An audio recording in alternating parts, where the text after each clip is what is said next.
Hello मैत्रिणींनो, कशा आहात? मजेत आहेत ना? जय खानदेश, राम राम.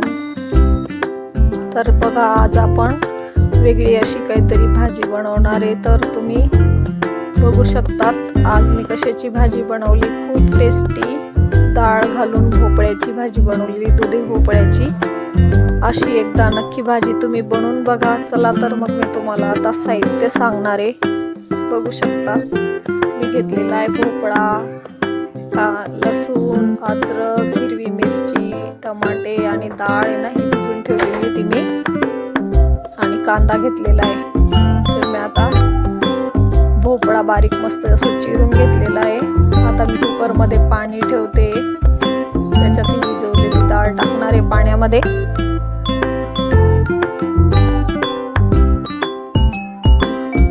हे कापलेला भोपळा आहे, हा आपण कुकरमध्ये टाकून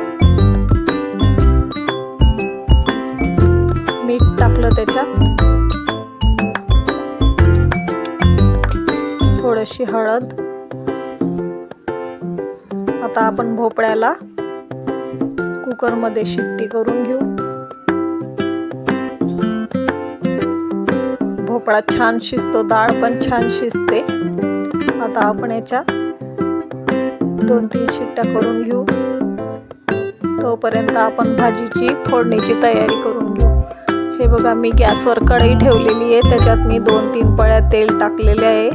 तेल तुमच्या आवडीप्रमाणे टाकू शकता तुम्ही, जास्त कमी. त्याच्यात आपण मोहरी टाकली आहे.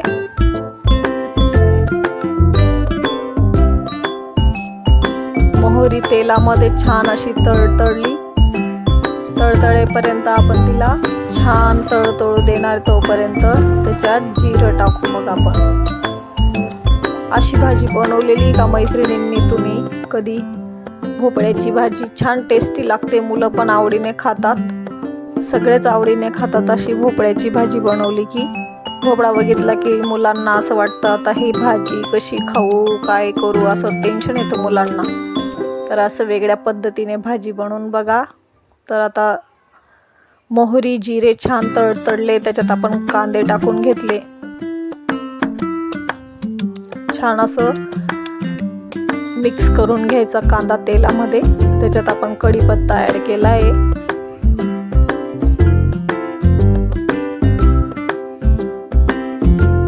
मी मिरची, अद्रक आणि लसूण खलबत्त्यामध्ये ठेचून घेतलेला आहे.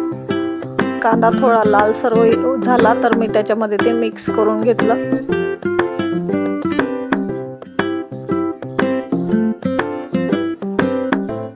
बघू शकता तुम्ही, छान असं कांदा मऊ झालेला आहे. आता तेल सुटतंय त्याला छान.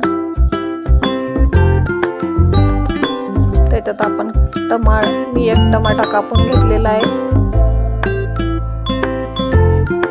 अशा प्रकारे ही आपली भोपळ्याची भाजी तुम्ही एकदा नक्की ट्राय करून बघा. कमेंट करा.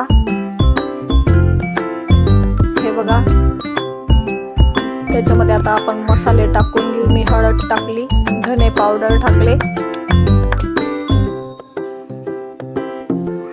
थोडासा कांदा लसूण मसाला टाकते, थोडंसं लाल तिखट टाकणार आहे. कारण की आपण त्याच्यामध्ये मिरची टाकलेली ना ठेचून, मिरचीने छान अशी टेस्ट येते भाजीला. आता थोडंसं हिंग टाकून घेऊ. हिंगाने पण छान टेस्ट येते. मी डाळींची भाजी बनवते तेव्हा मी थोडंसं हिंग वापरत असते. तुम्हाला आवडलं तर तुम्ही टाका, नाही तर स्किप करून घ्या.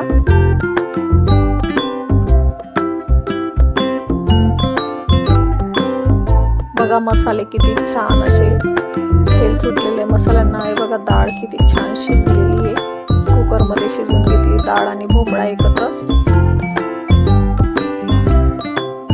तेल सुटेपर्यंत छान मसाले तळून घ्यायचे. आता आपण त्याच्यामध्ये हे डाळ आणि भोपळा मिक्स करून घेऊ. खूप छान लागते मैत्रिणींनी ही भाजी डाळ घालून. एकदा नक्की ट्राय करून बघा. सबस्क्राईब करत जा. सबस्क्राईब केलं की तुम्हाला नोटिफिकेशन येत राहतं दररोज माझे व्हिडिओ बघण्यासाठी तुम्हाला सबस्क्राईब करावं लागेल. आता मी त्याच्यामध्ये कोथिंबीर ॲड करते. हे बघा भाजी किती छान शिजलेली आहे, हे बघू शकता तुम्ही. किती छान कलर आला आहे. मी थोडं त्याच्यात शेंगदाण्याचा कूट पण टाकलेला आहे. तुम्हाला आवडत असेल तुम्ही पण टाकू शकता. ही बघा किती छान सुंदर अशी भाजी झालेली आहे. भातासोबत, पोळीसोबत, भाकरीसोबत तुम्ही नक्की त्याला सर्व करू शकतात. बघा मैत्रिणींनो, आवडल्यास लाईक करा.